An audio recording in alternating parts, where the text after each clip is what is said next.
Us just outside the battleground area in Erbil, Iraq, is Fox News military analyst Colonel Oliver North. What can you tell us, Colonel? Shannon, we just arrived here in Erbil a few hours ago, and the last time we were up here, the Kurdish Peshmerga were preparing to drive ISIS out of Sinjar, the closest city to the Syrian border. Well, now the Kurds are completing the isolation of Mosul from the northeast. What Connor was talking about was down south.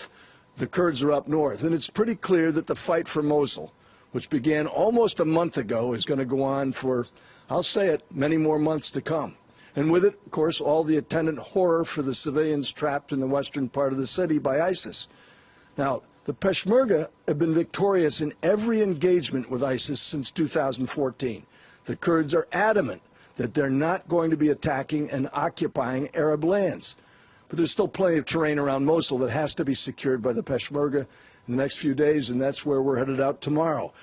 For the new administration in Washington, they need to be aware that this fight is it's about a whole lot more than just Mosul, and it is going to go on for a long time. It's still going to be happening when the new administration comes to town. Because the Kurds, you see, they look at this as their best hope for a homeland. The borders drawn by Sykes and Picot nearly a century ago in Versailles are being erased by facts on the ground. And perhaps the most challenging part, Shannon, is what happens to Mosul once ISIS is driven out. And because you talked about the fact that this is going to go on for quite a while, Colonel, and obviously you've got to transition to a different party, a different president now, how tricky is that for our men and women in uniform from the leadership on down when you've got somebody who may have a very different vision and very different plan for that region? Yeah. Well, look, the greatest thing about our military, the soldiers, sailors, airmen, guardsmen, and Marines that we all saluted just a day ago before with Veterans Day, this remarkable group of young Americans are going to serve the Commander-in-Chief and to carry out his goals.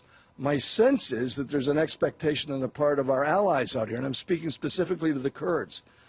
They expect that there's going to be a change from what's happened before. They've gotten next to nothing in terms of support from the current administration. They're hoping that what they're going to get is a whole lot more, because they do see this as their one great opportunity.